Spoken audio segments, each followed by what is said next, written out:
Yeah, it's the priest that calls over the house. Yeah, or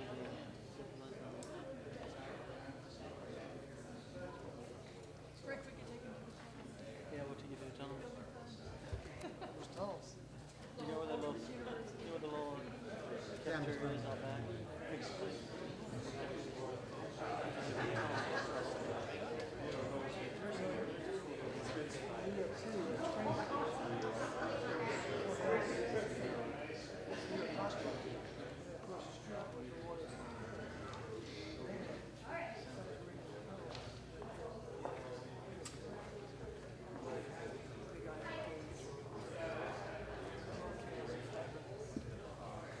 Colloquium on the history and future of the academic anesthesia department. At first, I would like to welcome the Dean, Dr. Goldsmith, who has been very supportive of the department in all its endeavors.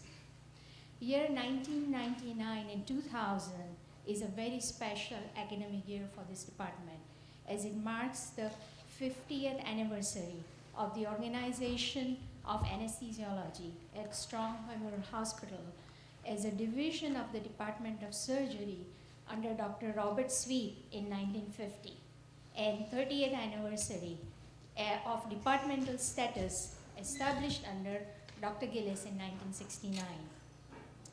Unfortunately, Professor Nicholas Green, who was the second chair of the department, took ill suddenly a few days ago, so he will not be here.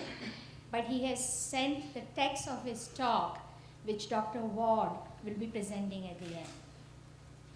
Dr. Vernon Thomas, third chair in the department, also could not be present, but he sends his good wishes. I would like to welcome Dr. Alastair Gillis, who had first joined the department as the division chief in 1959, and in 1969 became the very first chairman as the department achieved independent status. During his tenure, he worked very hard to establish a newly created department. He retired as the chairman in 1983 when Dr. Ronald Gable became the second chair of the independent department. And under his tutelage, various subspecialty divisions such as cardiac anesthesia, pain treatment, neuroanesthesia, OB anesthesia, etc., were formed. He also played very active role in establishing an operating room database and management committee. When Dr. Gable retired as the chair in 1992, Dr. Ward, our current chairman, joined the department.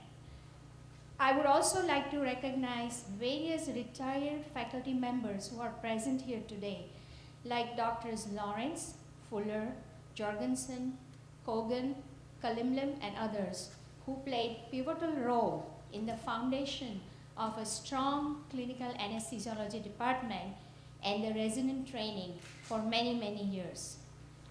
The department has always had very capable and dedicated nurse anesthetists.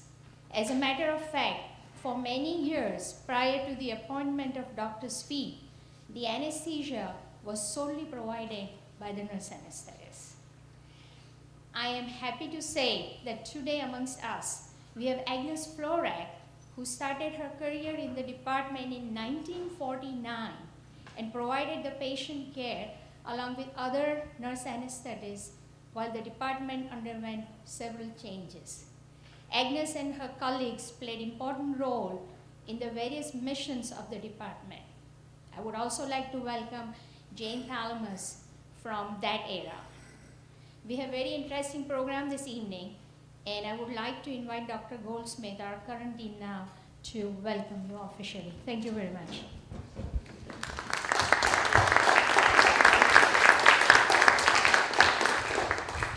Thank you very much.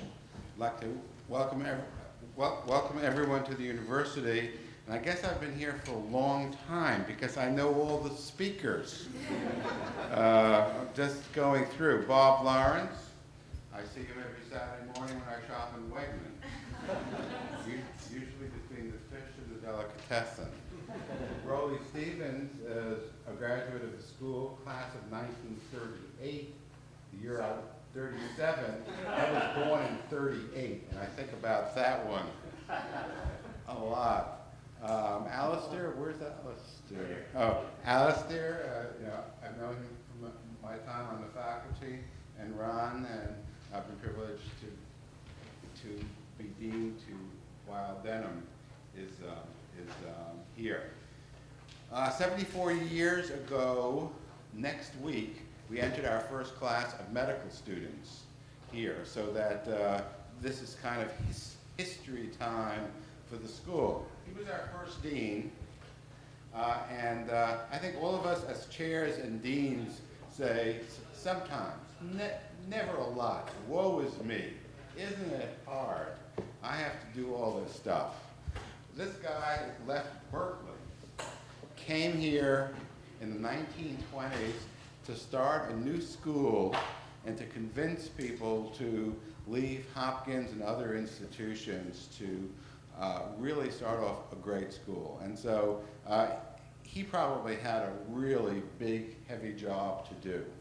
And from the very, very beginning, the school was committed that we were going to be doing education, we were going to be doing research, and we were going to be doing patient care.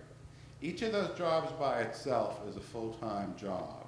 Doing all three together is really, really hard, and is really the challenge. It's what really makes us great. And I know from just my personal interactions with Denham that Denham has the higher standards for patient care. He brings all of his wonderful quantitative skills and maths and graphs to bear, is very interested in the whole patient safety issue, and is, I think, a wonderful message for the institution. Denham has, and Ron before him, have made significant commitments of department resources and energy to really bringing significant research into the department. They have reached out to other departments so that they're able to make strengths of the institution, and I think that's been a very, very proper strategy. One of my favorite places in the hospital is down in the simulator area. I think education is extremely important, and I think simulators, that we would never let any pilot fly who said, oh yeah, I read a book, and I once sat in the seat, and now we'll just take up passengers. And I think the idea of the simulator and how that's going to play out, and all the other ways that we're going to be applying advanced technology to really teach people is really important. And so that I think that that's very exciting. In my spare time this morning, I did a Medline search. And I put in future and anesthesiology. There have been 74 articles in the past 3 years on future and anesthesiology. And obviously some of them are sort of miscellaneous. Some of them are related to finances. Some of them are a little bit more futuristic.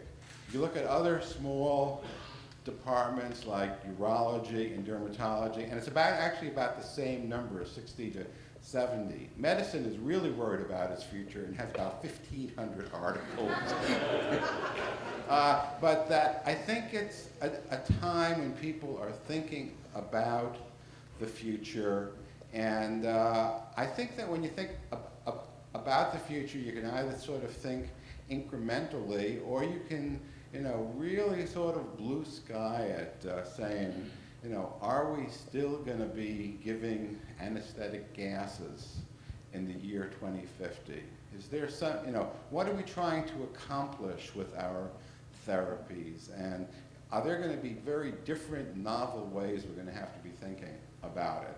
So it's obviously important to think about the past the way you are, and to, I think, just let your minds wander. Maybe the alcohol later on will loosen up those neurons and give some new ideas. I wish you all the best.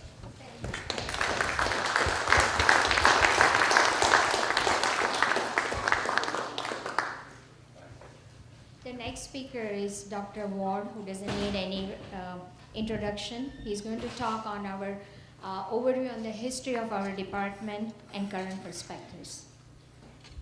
Thank you.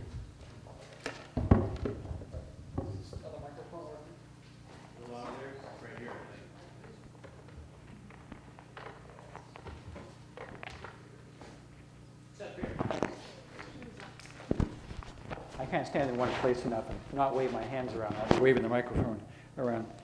Thank you, Pratima. Thank you, Dean Goldsmith. I know he had to run, but it is appreciative for him to come and speak to us. The development department here at the University of Rochester over the past 50 years has really coincided with really an exciting growth and maturity of our specialty. This evening, in order to recognize the achievements of the department and the development of the specialty, we've put together a program that looks back at our history, but as importantly, ahead to our future. It is our intention to provoke reflection, and I hope that you will all join us in the reception to follow in Helenwood Hall to continue the discussion. First, I'd like to give a brief overview of the department, and Drs. Lawrence and Gillies will provide us a little more first-hand glimpse of what it was like to actually be there in time to some of the real major transitions that the department has had. But then I'd like to provide my perspective on where the department and where anesthesiology may be going currently and where it might be heading. The history of the department and the history of the specialty is a history of the people involved.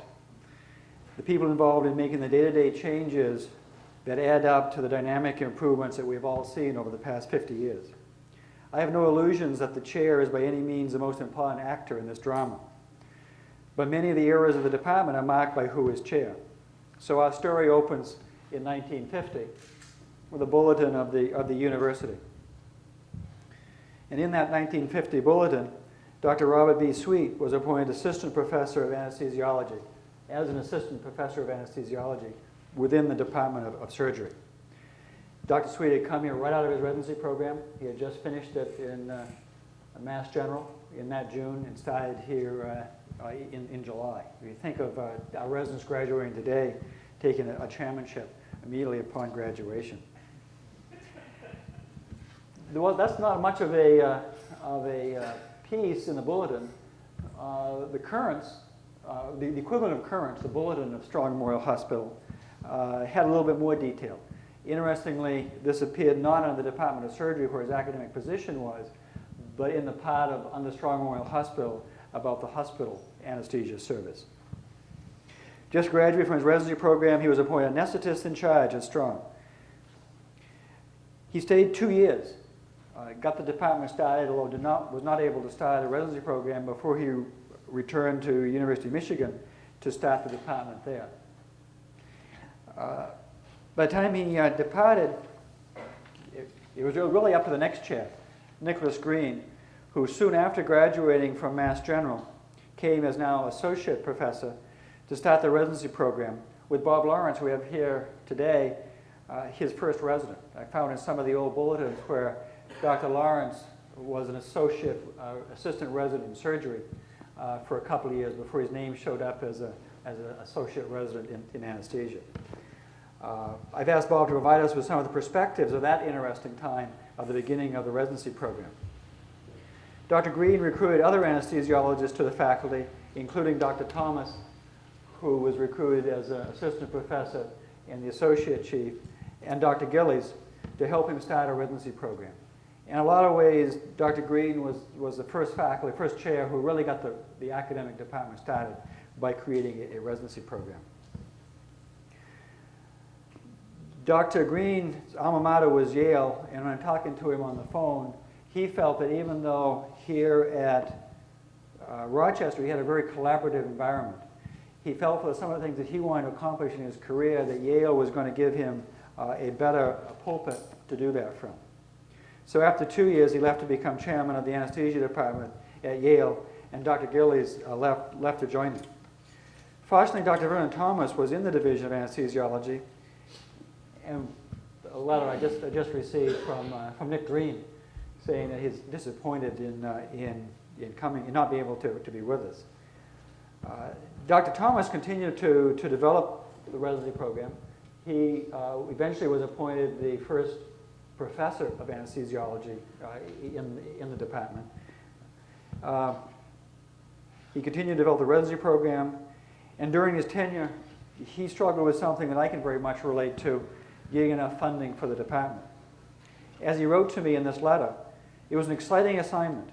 To tell the truth, Rochester was a top-notch medical school. It was ranked 4th after Harvard, Columbia, and Hopkins. Yale was number 5, but far behind in our specialty. After 2 years, Nick decided to accept an invitation to go to his alma mater, Yale, and to start a department there. I was appointed in his place, so Bob Lawrence and I started over again. From that time, I worked my tail off, ate, slept, and dreamed the department or division, worked or thought about things 12 hours a day to make a go of it. I was able to recruit several residents and staff members, start a medical student elective program, and worked in the dog lab in the early years of the heart-lung machine. Bob Lawrence and I ran the cases for the first open heart surgery done at Rochester under total body hypothermia. By the time Dr. Thomas was seduced off to the warmth of California in Stanford, Dr. Gillies was ready to be recruited back as professor and chair of the division in 1959. By the late 60s, the era of anesthesiology as a division in the Department of Surgery was drawing to a close. Alistair developed the plan that allowed the creation of a full Department of Anesthesiology in 1969, as this article from the Brighton-Pittsburgh Post of 1969 shows. Thus, as Fatima has mentioned, we are celebrating 2 anniversaries this year. And as Lowell mentioned, there are anniversaries going on both in the medical school and the university. The 75th anniversary of the medical school and 150th of the university. 50 years of physician anesthesia in an academic department, and 30 years as an actual department. Before we let Dr. Lawrence and Dr. Gillies share their recollections with us of that early era, I would like to bring us up to the present and to give a few thoughts of my own on the future of academic anesthesiology. At the end of the program, I'll have the pleasure of reading Dr. Green's talk to you.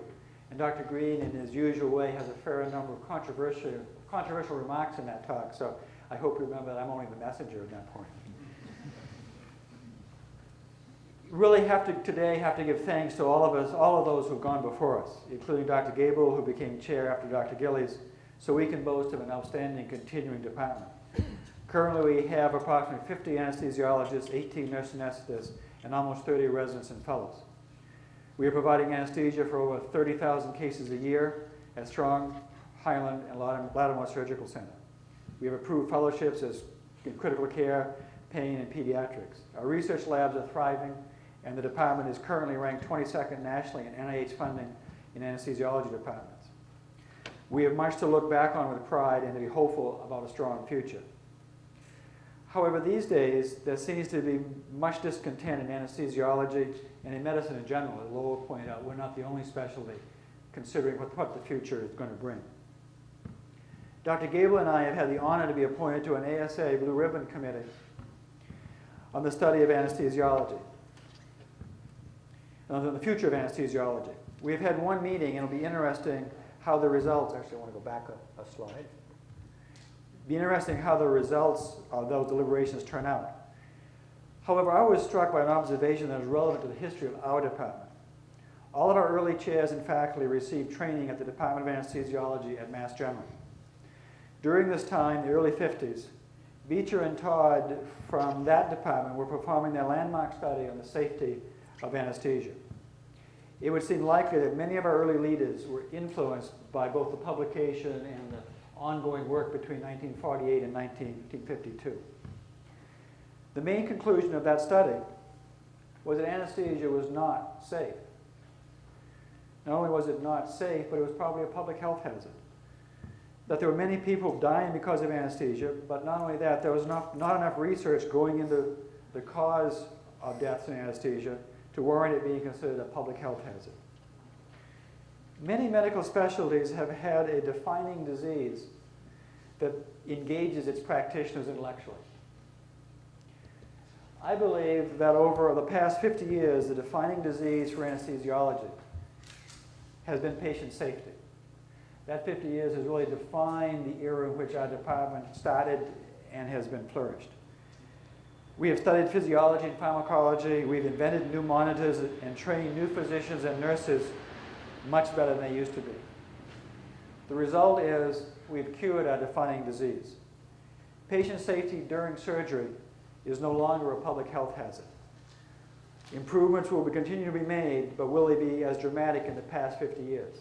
I think we need to take a moment to congratulate ourselves for taking a disease in the public that was as serious as polio, and like polio having been cured, we've also cured some of the major problems that faced anesthesia before 1950. However, when you cure your defining disease, it becomes a time of reflection to decide what the new direction of the specialty may have to be.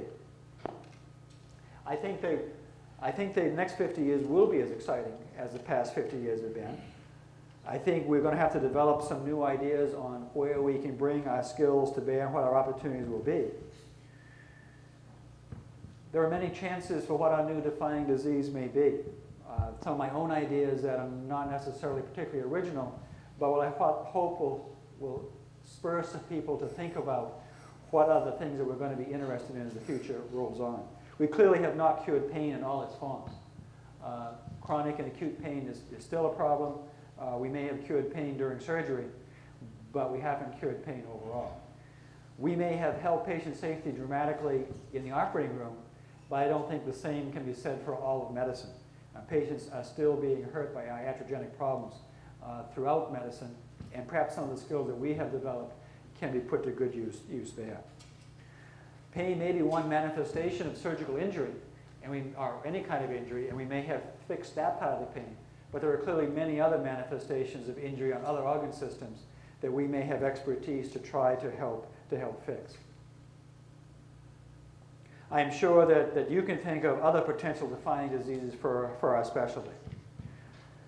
I hope this overview has kind of set the stage for a spirited discussion this evening, not only of where we've come from in the past, and as Dr. Stevens will relate to us, anesthesia in Rochester has a very ancient history indeed.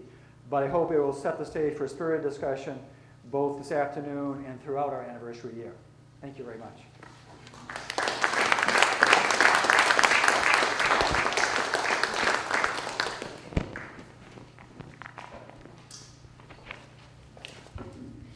Our next speaker is Dr. Robert Lawrence, professor in anesthesiology, now retired.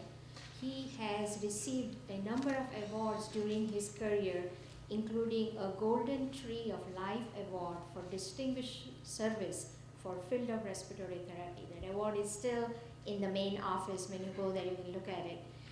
Today, however, he's speaking on an extremely appropriate subject, early residency program. As Dr. Ward said, he was our very first resident of the program. It gives me great pleasure to welcome him.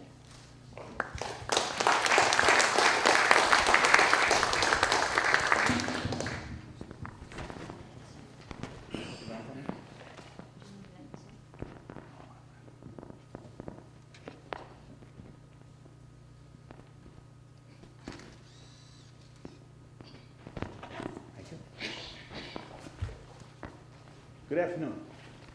It's fun seeing so many people here I think I know. And it's great to see my nurse anesthetist friends who helped me get started in the residency. I have to mention them first because they're first always. Now, I got to talk a little bit about how I got to be the first resident, because that's really probably a strange thing for all of you. Nick, D. Vernon Thomas, and Alistair Gillis were the three attendings that I had. I got Alistair the first day I started because he showed up that day as the new attending. The other two were there and I had gotten a chance to work into it. How did I get started in anesthesia? What made me go into it? I graduated from medical school 50 years ago, so there are a lot of 50 years running around in here. Became a surgical intern, stayed here at Strong, and was same time decided I'd better join the Army because my wife now, and I were planning to get married at the end of our internship, and we thought we'd take a long-term honeymoon to Japan and take 2 years of Army duty in Japan. This was a good idea, and it allowed me to be a totally undressed resident as far as the Army was concerned, in anesthesia for a full year. In fact, I didn't even buy a uniform until very close to in June. Didn't need one, didn't want one. When I got close to the time of finishing my residency, you may remember that in June 25th of 1950, the Korean fracas broke out. Fracas, war, whatever you want to call it. And I knew, of course, that there would be little chance of my going to Japan for a honeymoon. Well, I might get to a honeymoon, but no, I was going to be in Korea, no, without doubt. And so with some difficulty in arranging it, Ruth and I managed to get married on the 4th of July, which we celebrate happily every year, and with fireworks and all kinds of good things. I immediately left the next day and flew to California, and from California to Japan. I was lucky enough to find out that I was going to be assigned to the 8076 Mobile Army Surgical Hospital.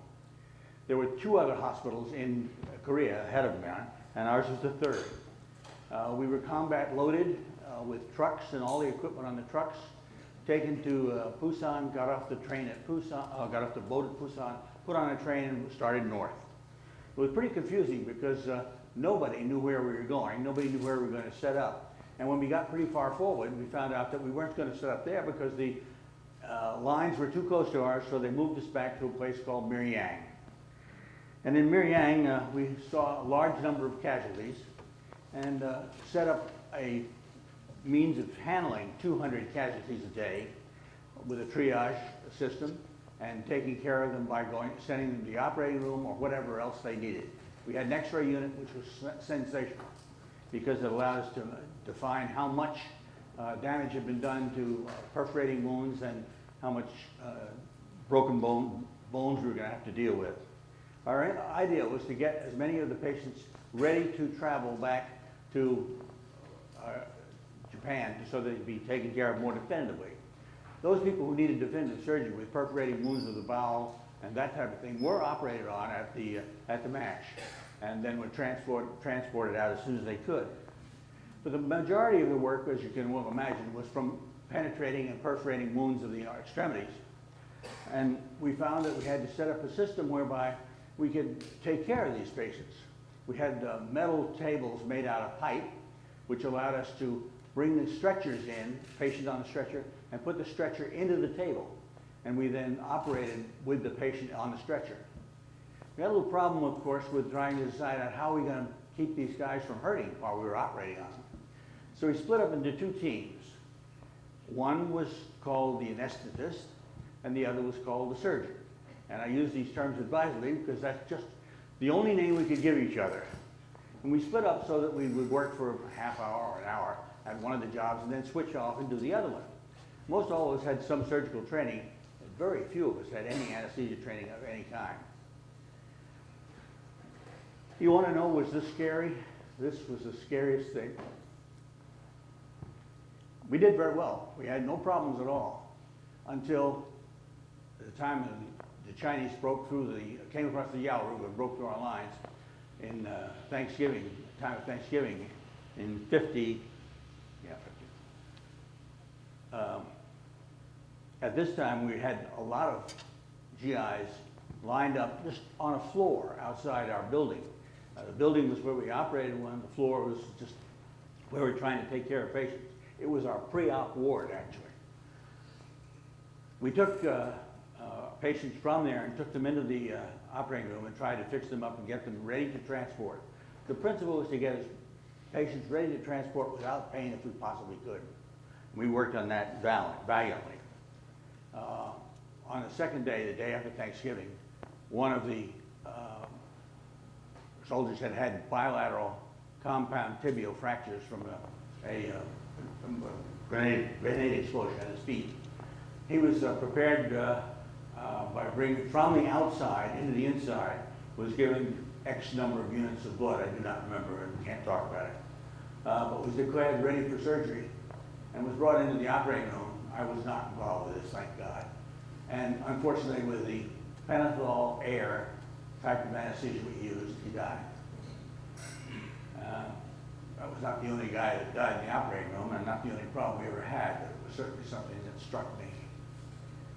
I think the problem from that, I got interested in maintaining an anesthesia, although later on in the same MASH unit, I was given the job of taking care of all the orthopedic patients and getting them ready to go back from Korea to Japan. And those that had major femoral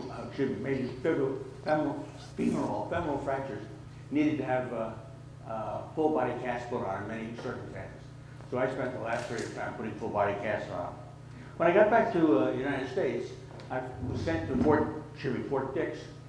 And arriving at Fort Dix, I found that one of my colleagues was there back from the same outfit. And he was the chap who'd been doing a lot of the x-ray work in Korea. He said, why don't you come with me out in the dispensary and we'll work out there. I wasn't too enthused with the idea of doing any more surgery, classified by MASH program in the area as being meatball surgery. I don't know whether it was meatball surgery, but it certainly wasn't definitive. So I decided to go to the dispensary, and that turned out to be a good place to be. In 1952, when I left service, I came back to Strong, re-entered the surgical residency program, and was there for a year and a half. As I was going through the surgical program, I realized that I was not disenchanted, but confused, and ready to think about something else. Had a lot of good experiences in neurosurgery. I had a lot of excellent chances to do things that I had never done before, and was enticed by neurosurgery a little bit. Finally, in July of '53, the chairman of the surgical department asked me would I go to Batavia, which is the Veterans Administration Hospital for tuberculosis, about 33 miles from here. He had two reasons for doing so. He needed somebody to go who had some surgical experience and had taken care of patients a lot by himself. And he also said it would benefit me because they did a lot of bronchoscopies there under local anesthesia. And he felt certain that the chief of nose and throat would let me do a fair number of the bronchoscopies, at least anesthetizing the patients, and then proceeding. So that's where I went for 6 months. The 6 months before I knew I was going to go into anesthesia. And that turned out to be a very extremely valuable 6 months because the chairman of the nose and throat department let me do 47 by myself.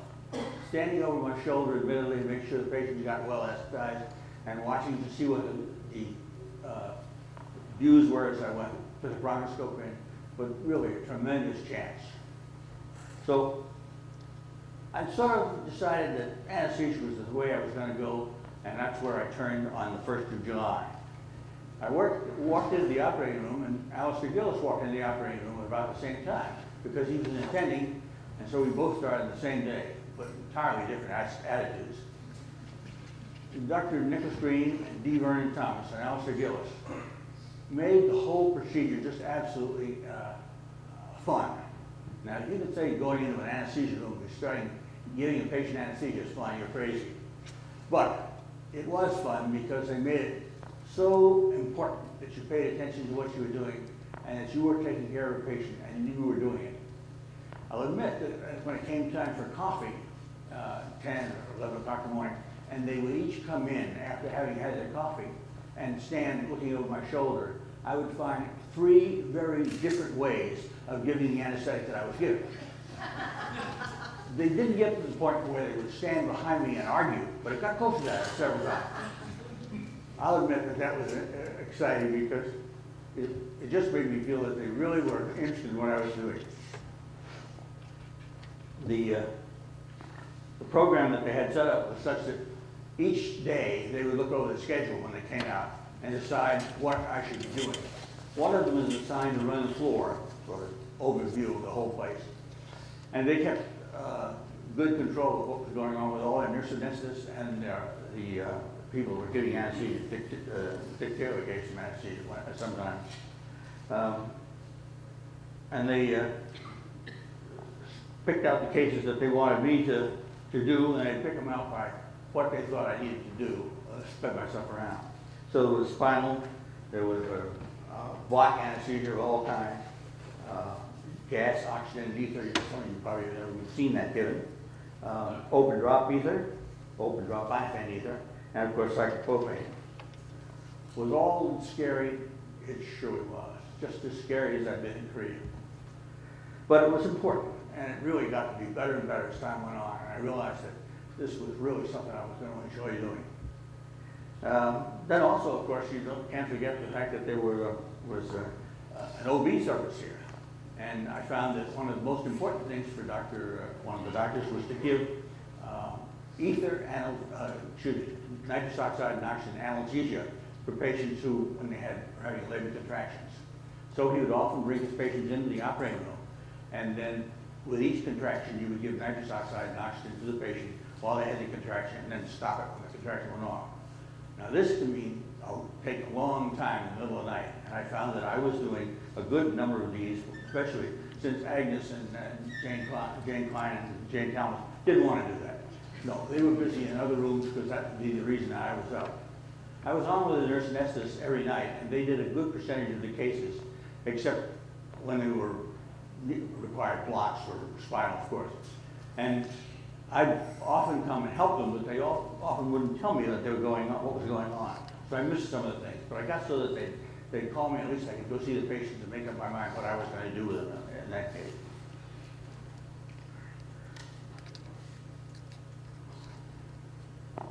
Rounds were done by me on as many patients as they'd assign me, and that was always exciting because I got a chance to see patients and talk to patients and know what patients are doing just as they wanted me to. Nick Green was very busy in getting some stuff together for a book he was writing on spinal anesthesia, so he often would come and stand over my shoulder and make interesting comments about my techniques of doing anesthesia. It was always helpful, though, and he was extremely good in anesthesia techniques.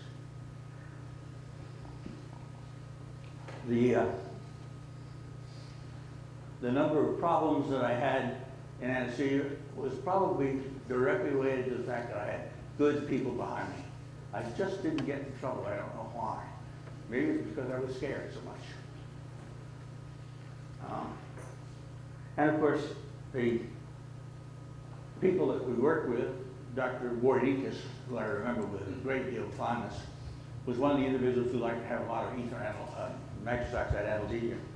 But he would also have a patient breathe nitrous oxide and oxygen with their contractions. But all of a sudden, he would decide that he had to go somewhere, and he said to himself, "I get this baby out of here." So he would turn and say to me, "Put her down." And that came the battle cry for Dr. Wardikis. And he would then go ahead and give his gas oxygen ether analgesia while he put forceps on and took the baby out. Were there problems all the time doing this? Yes, there were problems, but they were always fun. There were a lot of cooks coming in and out of the room, and I liked cooks. And I think I probably learned how to cook fairly well. But anyway, I do enjoy the fact that I was selected for the first anesthesia, as the first anesthesia residency. I hope that I made some inroads in what people saw about anesthesia. I know I did. I enjoyed every minute of it. And I'm glad to be here today just to say a few things that I have said.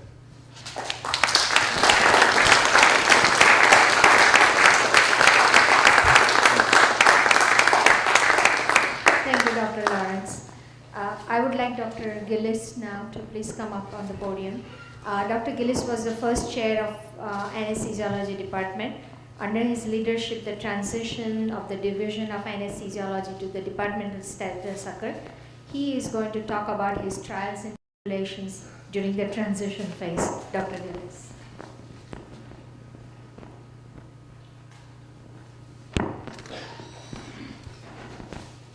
Good afternoon, everybody. It's a great pleasure to be back in this historic auditorium with our first dean and Nobel Prize winner looking on. I'm here to make some comments about the changeover from a division to a department. When I first came here with Nick Green, apparently they liked me enough to bring me back again in 1959. At that time, I had to deal with Dean Anderson. He agreed that and I agreed with him, that divisional status would be adequate to begin with. But in the subsequent years, I would be constantly proposing to him and to his successor that a department is what anesthesiology should be. Anesthesiology, it doesn't belong in the Department of Surgery. Anesthesiologists don't use a knife. They're They were the only division of surgery that didn't operate. Anesthesiology has commitments to many other departments. We had commitments to all the divisions of surgery. We had commitments to obstetrics and gynecology, which was a separate department. We had commitments to the Department of Psychiatry for shock therapy, anesthesia. We had commitments in the medical school to the medical students, in pharmacology particularly. So we had to develop a program that was such that the school would have to accept that the department was the way to go. Well, you can't do that when you have 5 faculty, as I had in 1959. We had 3 residents, and we had the number, I could not find exactly the right number of nurse anesthetists. We had sufficient people to provide service as long as everybody was available. One thing that I had to make sure of for the faculty was that they would have at least one day a week in which they were not required to be in the operating room and therefore not providing service. This concept was hard to get across, but we insisted on it. So much so that when the pharmacology class was being conducted, which included a laboratory, when all the members of the faculty, except the one who was in charge of the operating room, all the members of the faculty had to be in the pharmacology labs. The Department of Surgery and Gynecology and Obstetrics, they didn't like it when their schedule was curtailed. But we insisted. We gave them plenty of notice.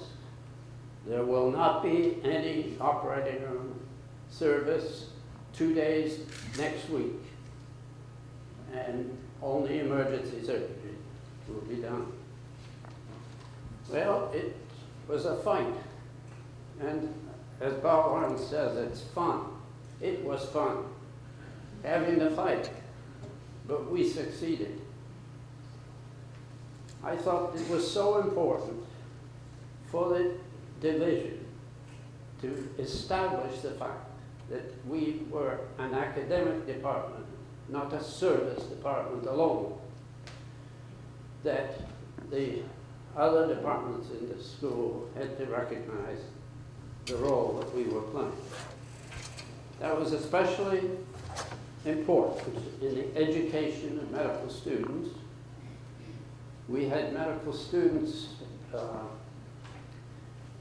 in their second year have preceptorships when they would attach themselves to one of the faculty or one of the residents, and they would get a feeling of what it was all about early in their career, early,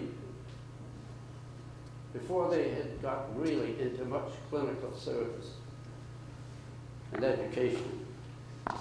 It was when they had just finished pharmacology, when they had a good understanding of the uptake and distribution of drugs.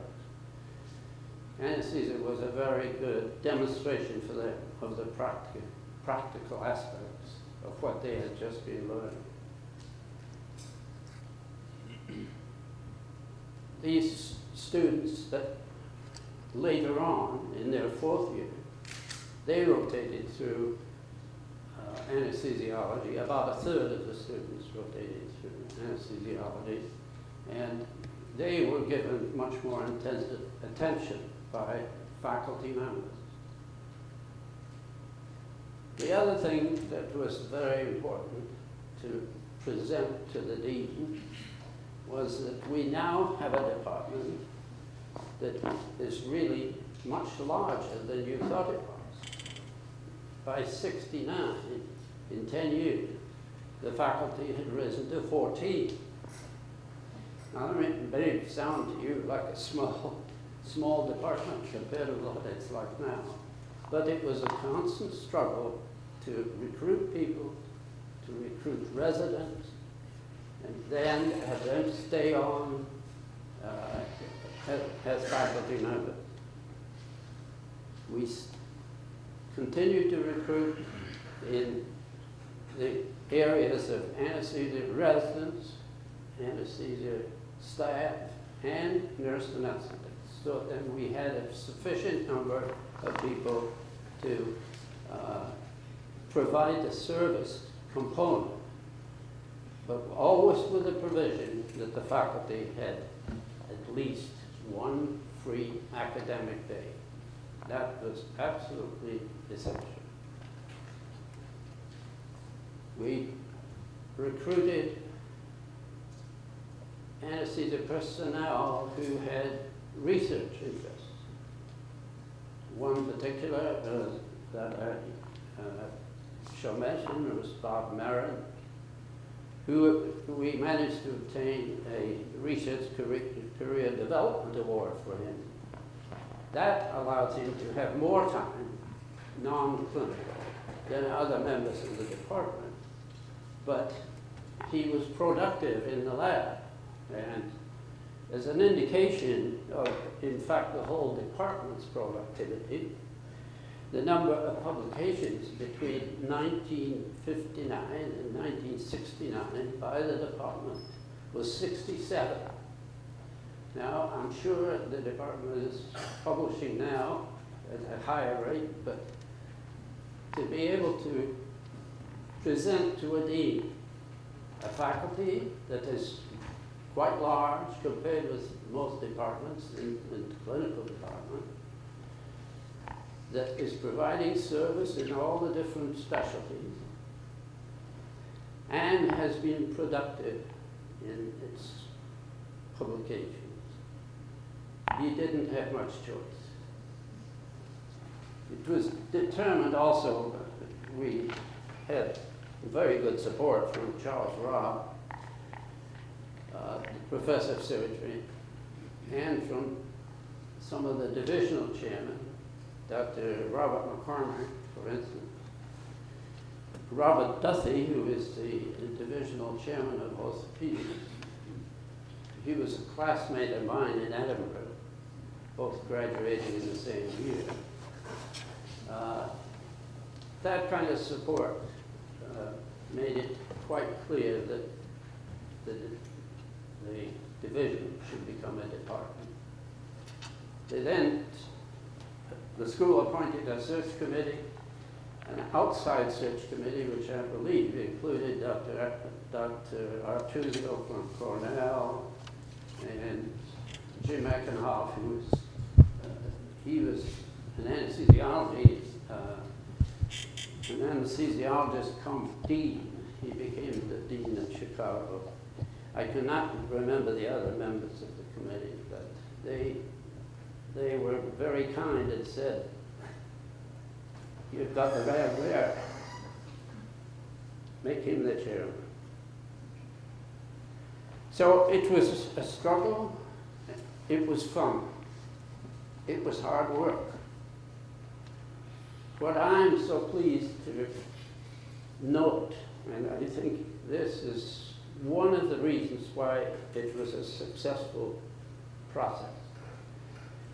We have in this room the five original faculty: Bob Lawrence, Frank Colvin, Sven Jorgensen, Jim Fuller, and myself. And that's what made it successful, because we had continuity and we were all good friends. Each did his own job, his own little area of expertise, but we succeeded in getting us a good department. Now to conclude, I want to make a little comment about Nick Green. I'm very sorry he didn't get it. He persuaded me to come to this country. He was studying in Edinburgh under my father, John Gilby.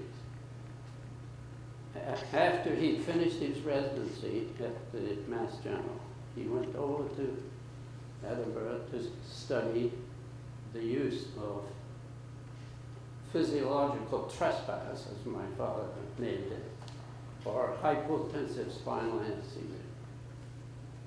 And when I was home on leave from the Air Force one time, about, I think it was July of 1951, he said, "What are you going to do when you come out of the Air Force?"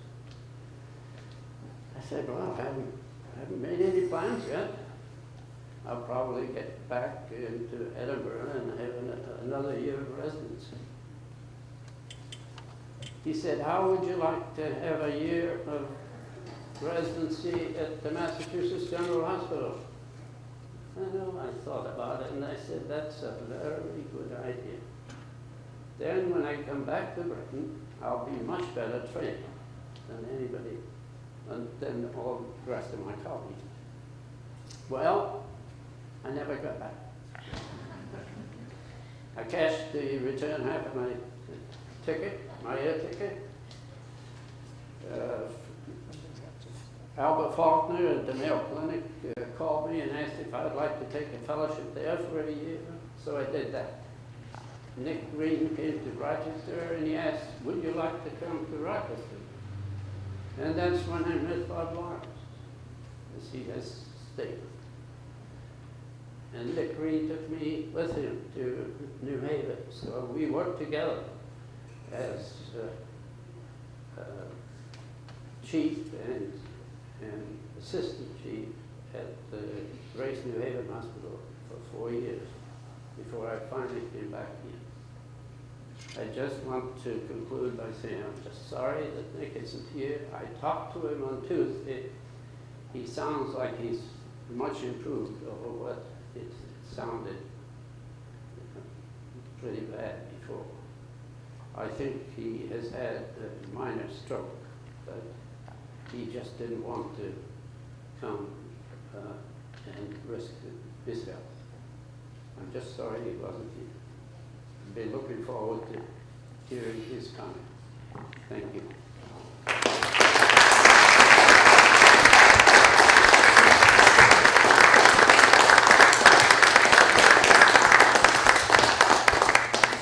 Our next speaker is Dr. Ronald E. Stevens, who's a clinical professor of surgery, retired. He is going to give talk on early anesthesia in Rochester. He has earlier given a talk on history of anesthesia and the Rochester connection, and we are all very excited to hear what Dr. Stevens has to say. We thank you very much for accepting our invitation to participate in this celebration. Dr. Stevens, please.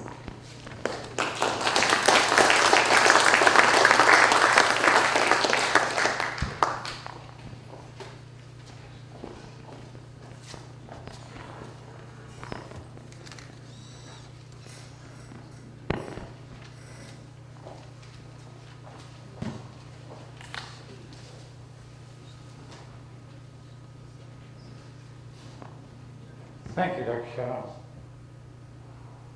I'm honored to be here addressing you tonight and pleased to mingle with many collaborators and old friends.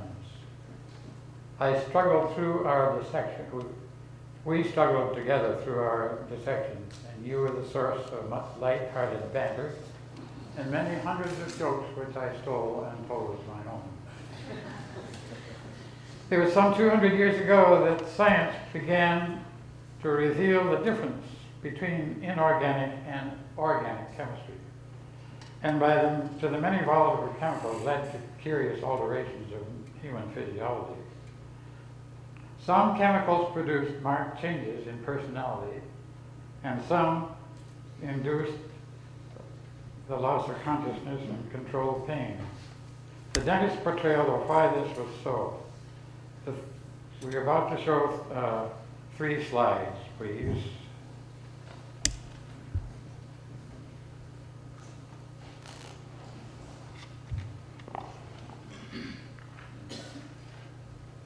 The first 2 slides coming up offer a graphic portrayal of why this was so. The third slide, taken from a book by Dr. Henry Lyman, is only one of 3 pages listing chemicals which tantalized the experimenters.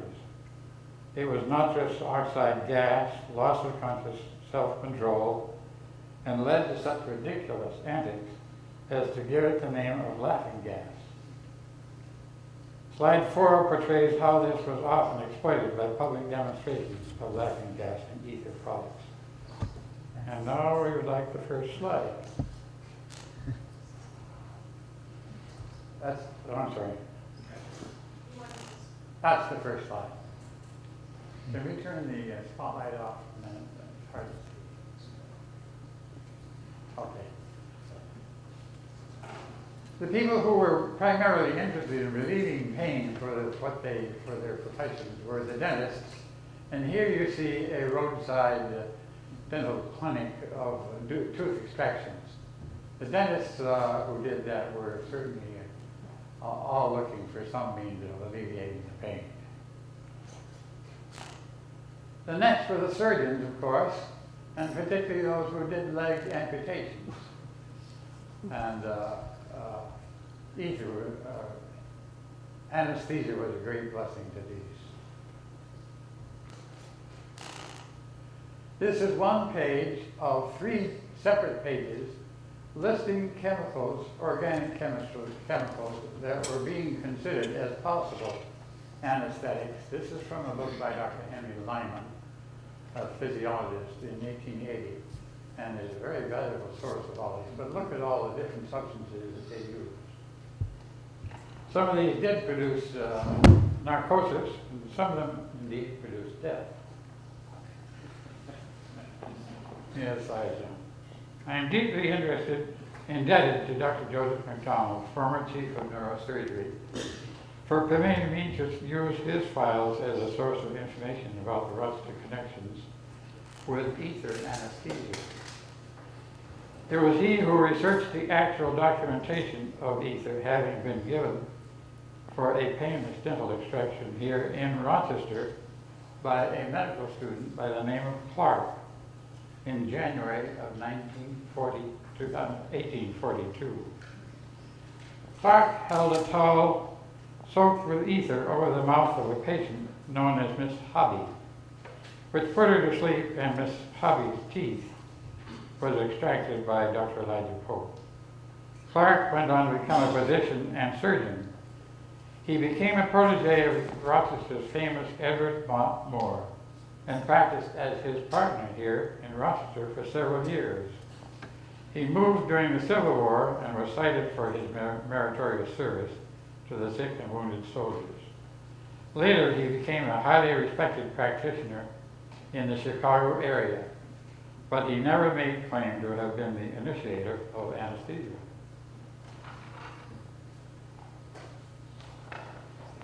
Experimenting with laughing gas, nitrous oxide, came first, but almost neck and neck with ether. At a nitrous oxide party in Connecticut, a dentist, Horace Wells, was impressed by the fact that a man barked his shins was unaware of it. This observation led Wells to try the gas upon himself. Having learned that it rendered him insensitive to pain momentarily, in December of 1844, he persuaded a fellow dentist to remove one of his own teeth. At this junction, I measure a curious coincidence linking Dr. Wells to me. He was born in Hartford, Vermont, and so was I, but he was born 91 years before I was. It's almost universally known that a dentist, Dr. William Morton, is credited with having used ether to produce the first controlled general anesthesia. The date was October 16, 1846. The place was in the operating theater of the Mass General Hospital. The surgeon was a 68-year-old distinguished Harvard professor of surgery, Dr. John Warren. Think of the screams and struggles the good doctor must have heard up to this time in the course of his practice. In the course of 20 minutes, Dr. Warren removed a tumor from the jaw of his patient, Mr. Abbott.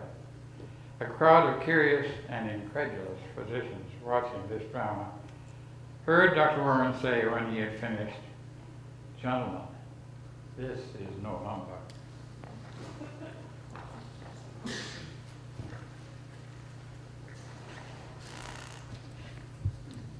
This portrays an amusing portrayal of laughing gas and the fun that they used to have with it. They used to put on shows and charge admission and offer laughing gas to anybody who volunteered.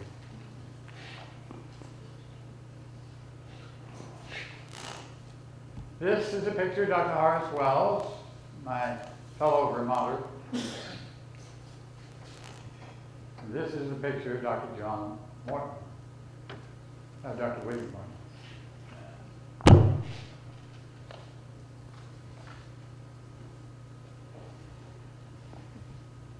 On the following day, October 17th, again under Morton's supervision, a second operation was performed, this by a different surgeon. The dramatic reality of painless surgery was thus repeated. It was indeed no humbug. During the next 2 weeks, shockwaves engulfed the Boston medical profession. Vociferous disagreements arose concerning the advantages and hazards of continuing and extending this procedure. Morton lacked prestige. He was a dentist. Worse yet, he refused to identify the anesthetic agent, but a consensus finally prevailed. On November 18, 1846, came the official sanctions from the medical profession via an announcement in my Boston Medical and Surgical Journal. Morton's fame seemed certain and immortality assured. But alas, as the Romans observed long ago, sic transit gloria mundi. This apocalyptic conquest of pain initiated a tidal wave of human interest and reaction. But first, there could scarcely be much understanding of communication until it had a name. Morton, sensing the possibility of reaping enormous wealth for his labors, concealed the true identity of ether. He named it lithium and called its use lithionizing. With legal advice, he promptly patented the use of lithium according to his method. Notwithstanding this, the name anesthetic and anesthesia was suggested by Dr. Wendell Holmes and was substituted and subsequently adopted by everyone as more appropriate. Morton extended his patent to include the apparatus which he had devised for its use. Those patents proved to be an albatross around his neck for the rest of his life. He was severely ostracized for his intent to profit from a discovery which by its very nature seemed rightfully the property of all mankind. The use of anesthesia spread rapidly, not only in the United States, but all over the world. News of it reached England on December 17, 1846. There was a time warp in communications. Awareness of the patent arrived after the procedure had already been used. Enforcement became impossible. Occasional attempts were made, but these only worsened public opinion of Morton. Many years later, he gave the patents the patents to the U.S. government. This when he was faced with the enormous complexity of anesthesia to be used during the Civil War. Wounded soldiers needed anesthesia when they faced the horrible alternative of surgery without it. News of anesthesia's discovery did, of course, promptly bring Morton adulation and fame. Just as promptly, however, it aroused green monsters of jealousy. Several persons claimed priority for themselves. Dentist Horace Wells, a physician and renowned scientist, and also professor of Harvard, Dr. Charles Jackson, and another physician, Dr. Crawford Long, who lived in Jefferson, Georgia.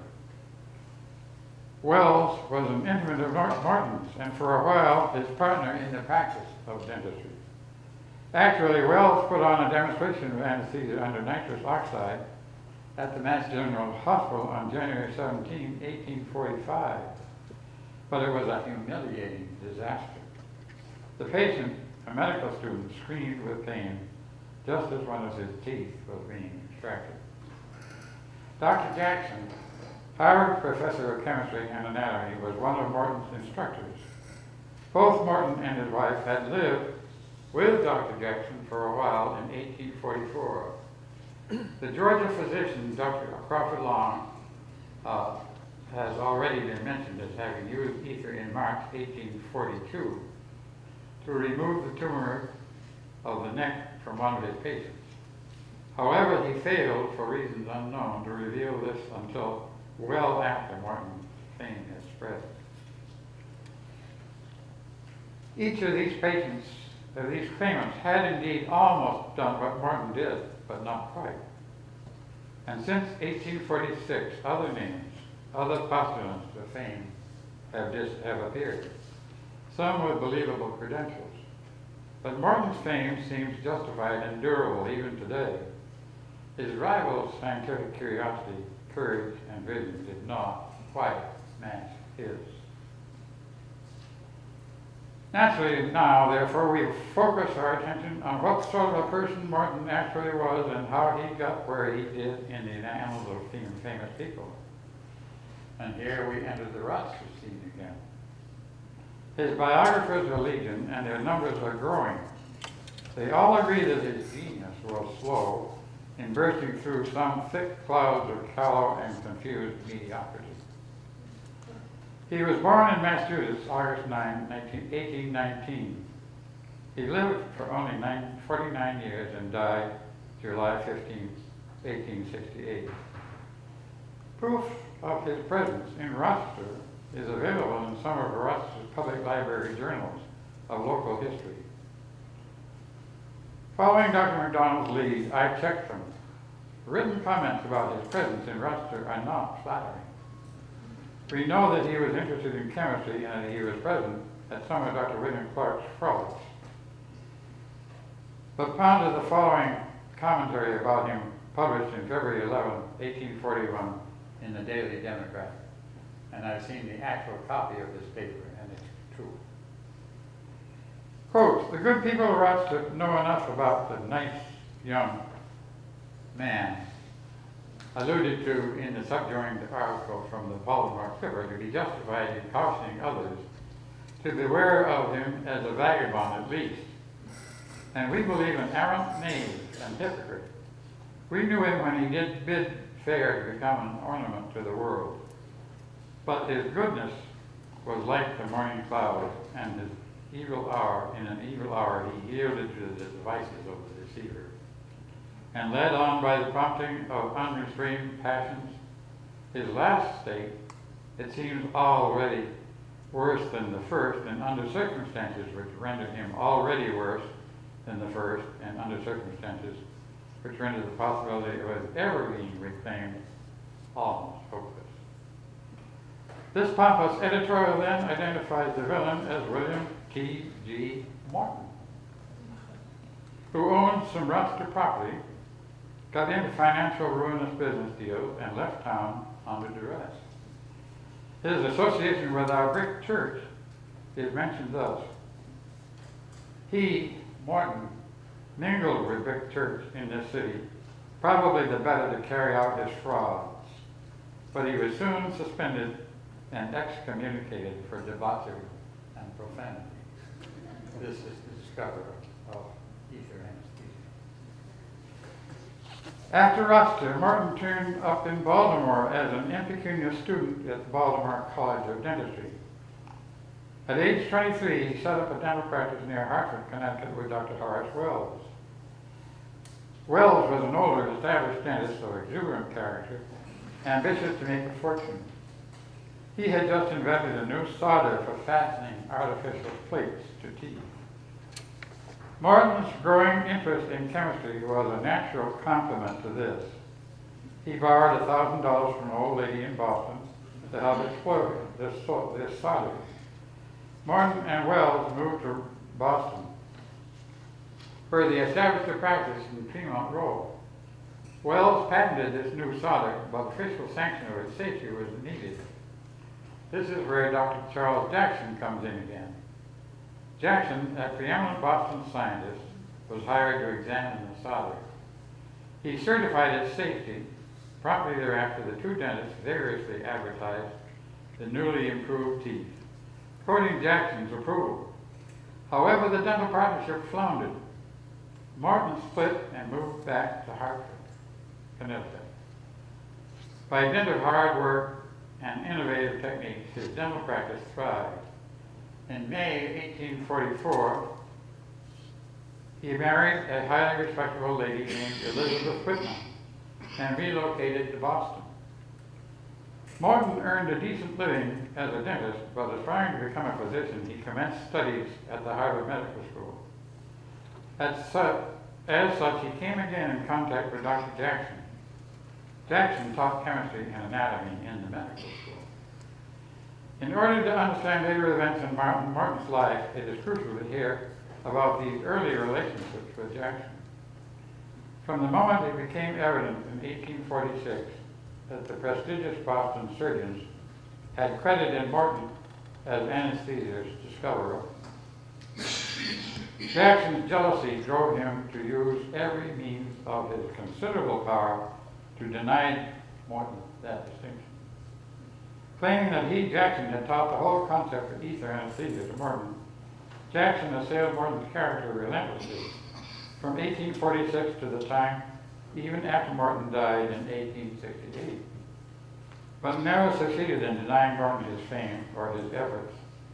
Jackson's paranoia finally landed him in a Boston insane asylum, where he spent the last 7 years of his life. Wells also became depressed and demented from brooding over his own failures.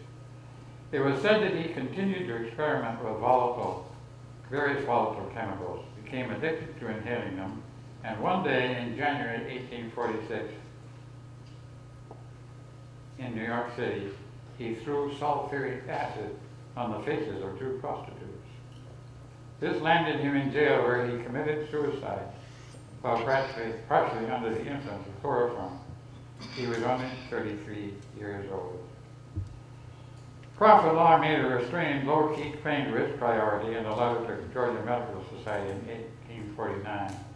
However, this was largely ignored. Meanwhile, Morton's Boston supporters in November 1847 had petitioned the U.S. Congress to reward him for a discovery. Predictably, Congress formed a special committee, and of course, the several claimants pleaded their own merits. Morton had almost won the day, but Jackson's merciless opposition persuaded Congress to hold off. And such as they did, and such they did. For the next 6 successive Congresses, the issue of who really did discover anesthesia came before the special committee and was talked to death. In June 1854, Morton petitioned the Secretary of State and the President, Franklin Pierce, to force the committee to make its distinct decision. The President bypassed Congress. He referred the whole matter to Joseph Henry, first head of the Smithsonian Institute. Henry assured the President that Morton was the true discoverer of anesthesia. Pierce was about to sign a decree rewarding Morton when he stopped. He spotted a testimonial from the Army Surgeon General mentioning ether anesthesia. Pierce wanted more information about the still legal patent in Morton's name. It turns out that no decision was ever made to grant Morton any financial reward. Amusingly, the special committee was never officially dissolved and is thus said to be potentially active but suspended and active even today. Morton's last 14 years were spent farming in West Needham, Massachusetts on a farm which he called Etherton. He was a successful farmer and earned great admiration for what he raised and cultivated. But serious financial problems spoiled his peace. He once more contacted the president, Mr. Pierce, having considered Morton's patenting of anesthesia, persuaded Morton to institute a suit against the United States government. And as a mere formality, Morton's lawyers selected a certain U.S. naval doctor, Dr. Charles Davis of the Marine Hospital near Boston. But Davis did not consider this a mere formality. With the help of Morton's arch rival, Dr. Charles Jackson, this legal action boomeranged into such a financial disaster that the family farm fell into very hard times. Meanwhile, the Civil War came along. This gave Morton a respite. He was drafted as an anesthetist for thousands of wounded in the Army. His services as such are recorded with gratitude in the annals of the Civil War history. The war ended in 1865. Morton returned to his farm at West Needham, but his arch enemy, Jackson, continued to haunt him. On July 6, 1868, he received a registered letter from New York. Inside was a copy of the Atlantic Monthly resurrecting Jackson's claims. Full of bitter libels, he became severely agitated about this and took off for New York to do battle. He and Mrs. Morton took a carriage ride through Central Park, in the course of which poor Morton had a stroke and died. I'd like to close by reading a quote from Dr. Lewis Thomas, and I think it's germane to this whole question of the many people who tried to settle the issue and become the first purveyors of total anesthesia. And this is what Dr. Thomas said. The human brain is the most public organ on the face of the earth, open to everything, sending out messages to everything. To be sure, it is hidden away in bone and conducts internal affairs in secret. But virtually all business is the direct thinking that has occurred in other minds. We pass thoughts around from mind to mind so compulsively and with such speed that the brains of mankind often appear functionally to undergo fusion.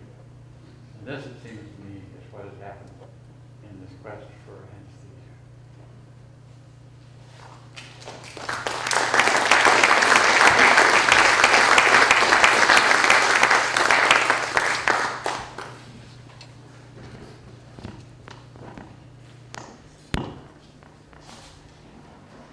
Thank you, Dr. Stevens. And the last talk is by Dr. Ward again, remarks by Dr. Green. I'd asked Dr. Green to speak. I asked him to speak on the future of anesthesiology. And that's what he provided me a text with. He also told me, I talked on the phone a couple of days ago, that I should give a disclaimer that I'm only the messenger, because in his usual way, he's managed to have a fairly controversial,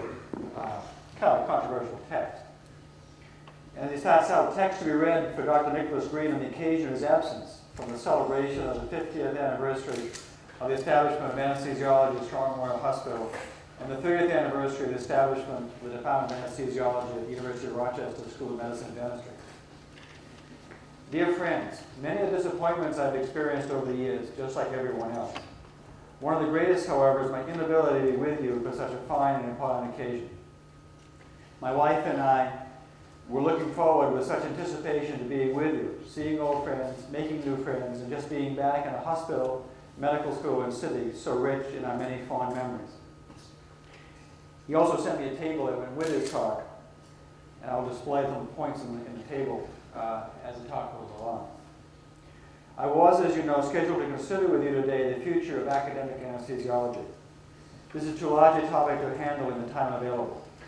It is, however, susceptible to reduction to what I consider to be the steps that academic anesthesiology must take if academic anesthesiology is to survive in an era of revolutionary change in the delivery and financing of health care for a citizenry of some 300 million souls. The details of these changes are Byzantine in the complexity and are, one hopes, adequately described in the second edition of Dr. Green's 1975 book, Anesthesiology in the University, that is presently in the publisher's hands with co-author Dr. Jerry Reeves of Duke, and with a new subtitle, The Development and Promise of American Academic Anesthesiology. The first of these steps in the 21st century is one that all must come to realize and act on the basis that anesthesiology in an academic medical center, i.e. a university-based hospital, can and must consist of two quite separate sections. One would consist of academic anesthesiologists with a mission of research and teaching, with only peripheral, if any, involvement in patient care. They would be university academic anesthesiologists. The preponderance of staff would be university clinical anesthesiologists. They would be responsible for patient care in the operating room, in intensive care, and in pain management, while also providing much of the teaching of residents in these clinical care areas. Because clinical care is more remunerative than is research, their salaries would be greater than those of university academic anesthesiologists. They would not have, however, the freedom of time of their academic counterparts, who, with financial support, mainly from NIH and other grants, would be in control of their own time schedules. Clinical care and research cannot ever have the same freedom of time and the same incomes based on productivity as reflected by their publications, and thus their ability to obtain research grants. Incomes of these university academic anesthesiologists will be less than those of university clinical anesthesiologists, but this would be compensated for by the fact that they will be in total control of their own time, the sanctity of which can never be broached by the exigencies of clinical coverage. And even if their clinical backgrounds allowed them to serve for 1 or 2 days a week, but never more clinical care.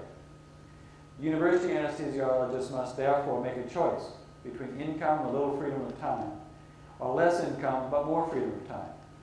Only this type of arrangement can produce truly outstanding research, the lack of which is one of the weakest points of all too many university departments in anesthesiology today. A corollary of the above is the basic necessity of improved recruitment of quality and quantity of physicians in anesthesiology as residents, and thereby establishing a stable foundation for maintenance of a stable faculty. If, for example, it is decided that a residency program needs 16 residents in its 4-year program, then 4 new residents must be recruited each year. Only if this number is rigidly adhered to can the repetitive ups and downs, the feast and famine of a program be averted. If only 3, not 4 quality resident applicants are available, it is far better in the long run to fill a temporary vacancy with, yes, a CRNA, rather than filling the vacancy with a candidate who you know in your heart is not really the quality that you desire, that you deserve, need, and want. Similarly, if you've already recruited 4 top-notch beginning residents, any additional qualified resident applicants must either be rejected or if one is accepted, then the desired number of residents to be recruited must be permanently increased by 1. Quality and quantity of resident staff cannot be maintained over the years if the number and quality of residents change each year. Furthermore, a touchy point indeed. We must, whether or not we like, ultimately restrict our residents to graduates of American medical schools.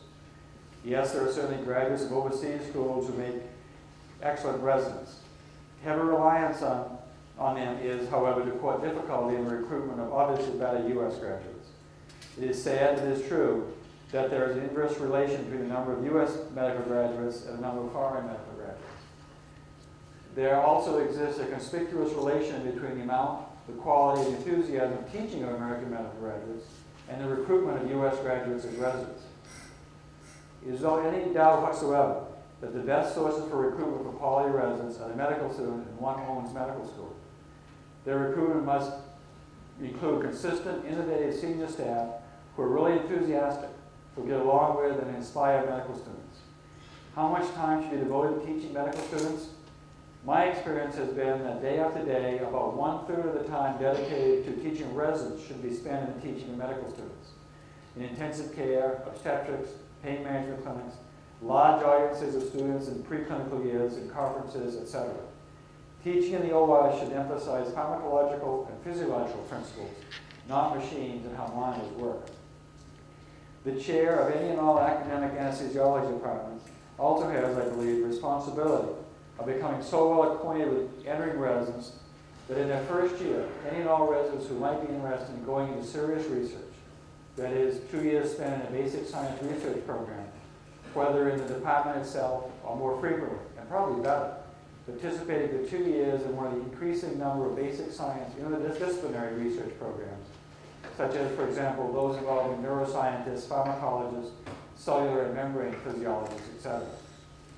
These 2-year breaks from clinical residency can best be taken between their second and third years, or between their third and fourth years. One of academic anesthesiology deficits is the paucity of basic scientists in their ranks. Recruitment as above should be emphasized to help correct this void in our specialty. Recruitment of first-class residents also requires that all university anesthesiologists, academic or clinical, absolutely must totally avoid all too frequent self-induced isolation and monasticism in a university medical school. The notorious parochialism of anesthesiologists is exceeded, in my experience, only by one other medical specialty, creating the wrong image of who we are and what we do. University anesthesiologists must, for their own good, break out of their warm and comfy cocoons and mix with the rest of the medical center and its inhabitants. Mix with medical students so you know them and they know you, and ditto with the faculty of other disciplines. Eat lunch not in the OR, but join medical students, interns, surgeons, and anyone else, non-anesthesia in the hospital medical school cafeteria. Attend grand rounds in other departments. Go to their M&M conferences. Attend lectures by the visiting professors. Again, know and be known. And if the main campus is in walking distance of the medical school, get to be known there too. Volunteer as advisors for pre-med students and in many other ways. At a different level, anesthesiologists should help burnish sometimes tarnish professional image by expressly prohibiting shift mentality in the operating room, as represented by the relief of an anesthesiologist taking care of a patient as evening approaches and normally it's time for him or her to go home. If the surgeon can stay until the end of the surgery, so too, and must the anesthesiologist stay with his or her patient until the patient is settled down and recovered or intensive care. To do otherwise is totally unprofessional in the eyes of many. The above are steps, major and minor, that academic anesthesiology departments and their faculties might well, in my opinion, pursue to the fullest, all the better to promote the academicity of our specialty. There also, however, lies ahead the potential of a major change in medical education, a change that, though surely highly controversial, merits at least our consideration as a gathering of medical academicians such as this. This proposed 21st century change centers around the role of universities in medical education. As we all know, the present forms of medical education, initiated in 1910 by Abraham Flexner, has a would-be physician exposed to 4 years of university education, followed by another 4 years in the university's medical school. At the end of these 8 years of university education, the university then gives him or her their MD. This does not mean, of course, that he or she is a doctor. To be a doctor takes 4 to 8 years more in a residency training program run by a hospital, not a university. Note the word training. After 8 years of university education, he or she is, as it were, now thrown to the lions for residency training, such as carpenters or automotive mechanics must undergo. Not only that, but after 4 to 8 years more of residency training, he or she is not yet certified by one of the many American boards of medical specialties. This scenario strikes me as today something making little sense. Yes, we have had Flexner's plan of medical education for some 90 years, with little or nothing in the way of changes being effected, except for trivial rearrangement of the furniture. And as everybody knows, anything lasting 90 years must be perfect. Okay, well, where would we be if we were simply to accept Alexander Graham Bell's introduction of the telephone as the alpha and omega of communication? The time has come, I believe, that universities become responsible for the education, not just the training of physicians and all the 12 or more years needed before they become real doctors. This instead of their providing 8 years of education followed by 4 or more years that they deny any responsibility for. Should not universities, communities of educators, be responsible not only for the education of would-be doctors, but also for the certification of doctors, attested to by the awarding of a degree, instead of passing responsibility on to the American boards. In such a scheme, we might even see physicians in medical schools with degrees in education rather than MBAs. The multiple details involved in having universities responsible for the education of doctors, as outlined above, are so numerous and complex that they deny consideration of time available.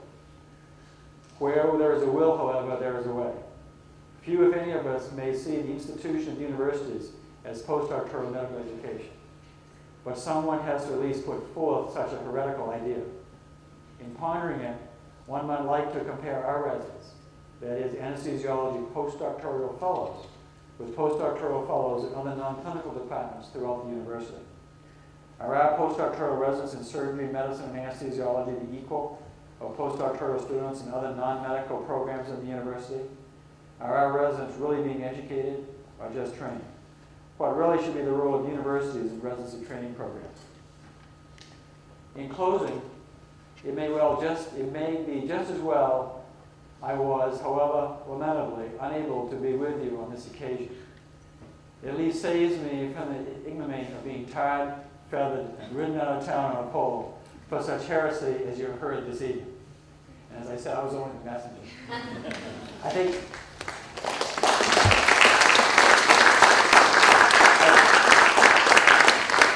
I wish you could have had electronic hookups so Nick could have heard that. I'm sure I couldn't deliberate anywhere near as well as he could. Some of his ideas are in fact controversial, although I was pleased that some of the ones that we've struggled with in our department and tried to initiate. I think some of the things that he's done for us, both as this department and especially in general, is something we should be thankful for. And I think we can all wish him a speedy recovery. Thank you.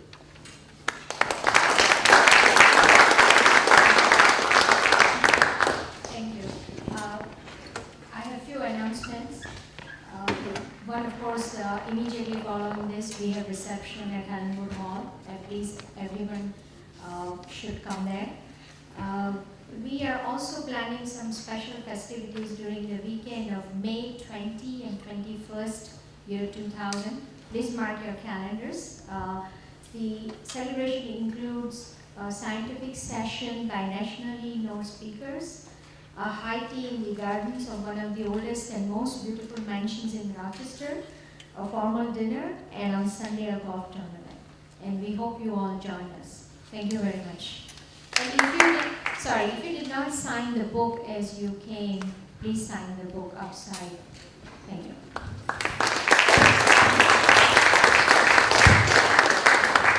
See you all in Helenwood Hall for hors d'oeuvres and wine.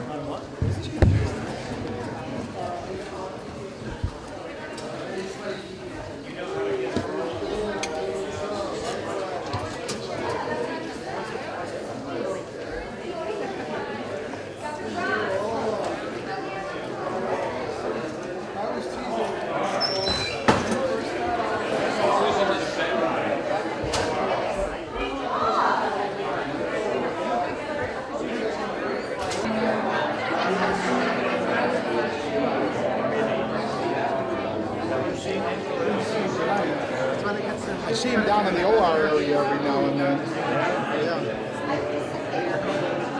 Yeah. No, I just wanted to say hello to him. Yeah. I saw him.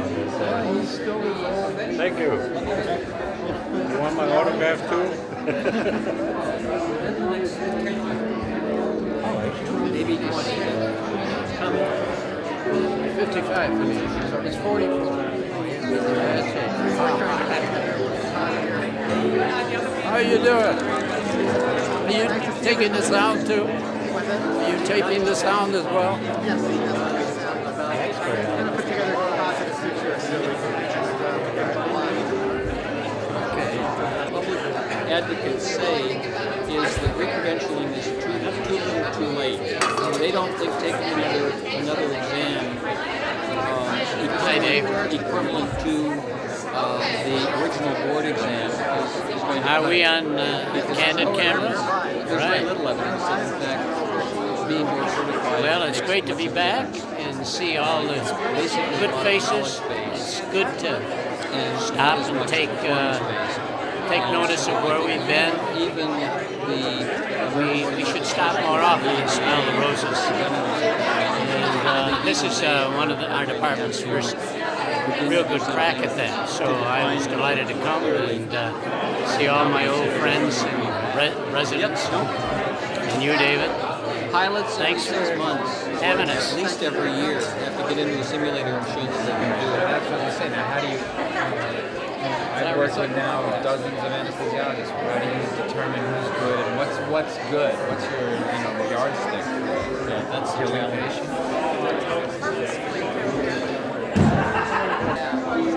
See, but so have you been going out constantly? 3 or 4 times a week. I have a very good boss. I have a very good boss. I've been at Masters at Seattle. I've been at another. You're going to have a yes. What size is this, Cody? What is this? Our news? Is this our news? No. Oh, for reading only, yeah, it's all right. That's it. That's all. But it wouldn't help me out here. Well, yes, it will. Well, you don't have to get. You're not there yet. I'm not there yet. So the eyes are the only thing that I still got going for me. That's about it. It looks like a professional camera. I know it does. 7:20. No, I'm at. Do you want to go now? Yeah, call and see. Do you want me to wait a couple minutes?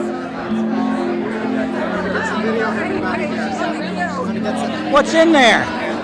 I don't see any animals in there. Nice camera. It won't get that in my. You're a obnoxious doctor.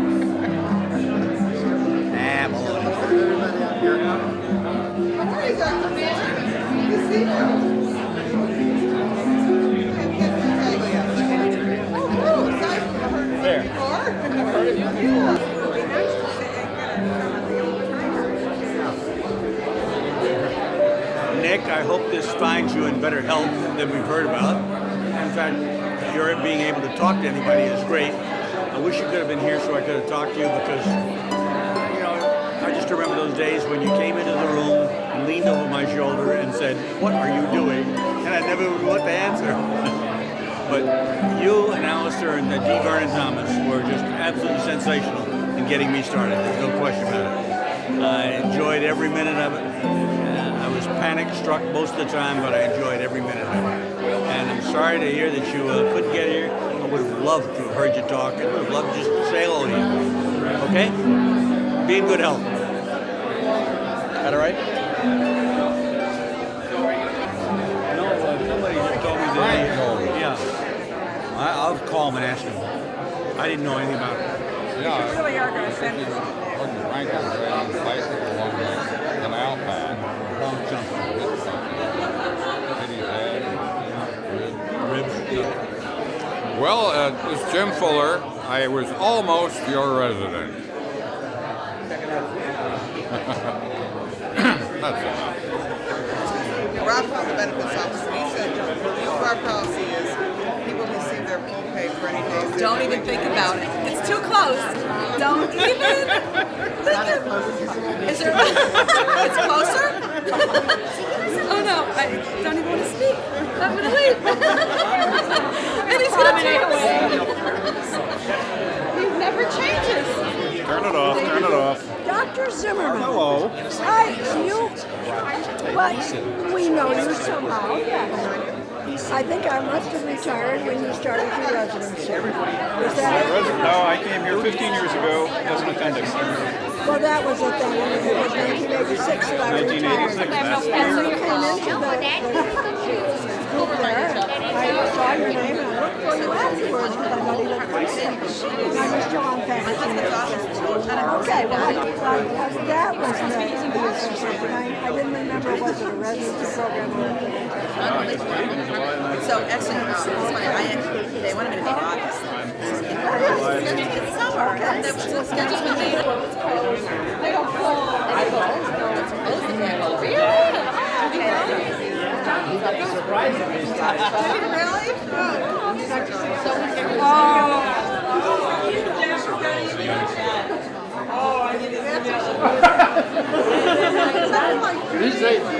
How did you find that?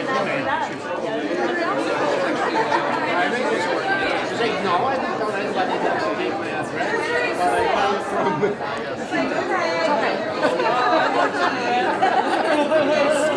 at once, I said, he said that he just gave it to one.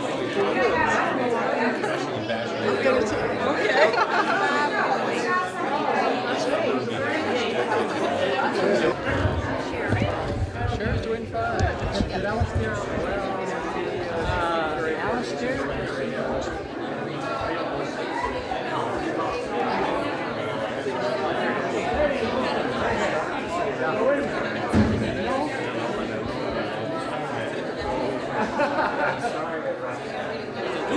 That's different because they don't remember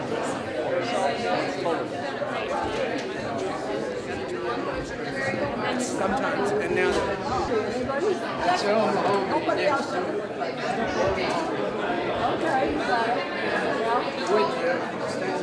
Oh, yeah. His wife just driving.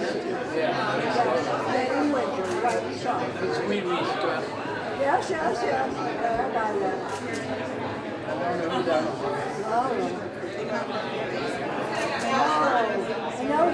I think this was just the Department of Surgery. I think so. I must be in the team. Oh my God. That's how it goes. That's hybrid. Those are her eyes. Those are her eyes. Definitely.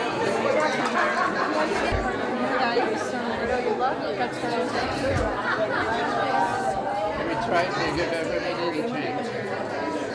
Not everyone can do it, but Not everybody wants to. some of them don't want to. But if you're in an academic lab, there are other things to do. And they must be given those. That's right. As I mentioned about Bob Marvin.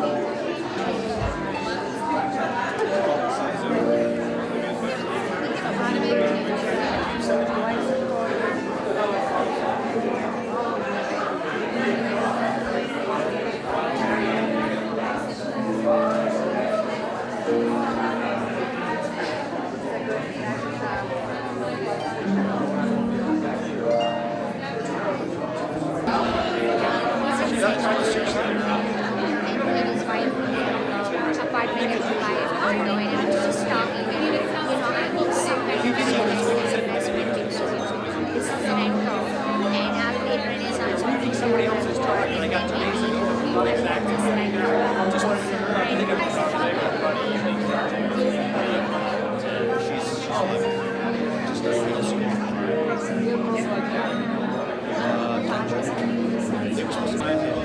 That can come from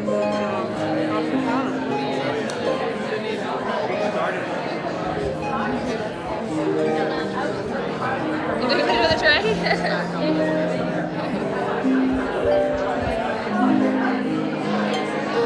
There you go.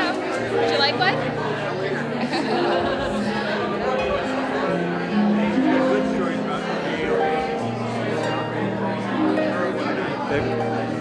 Good to see you.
This way I can just put them on the screen and drool over them. No, we've already planned to take them in the open. Since we've paid for it, right? Might as well take it to the Yeah, that's true. In different ways. Very different ways. Social point of issue. Oh, I told him I'm going to have to get a different date. Well, tell you what, I'm going to do for the next 40 hours after celebration with him and the rest of those I just can't wait till this is over. Just really.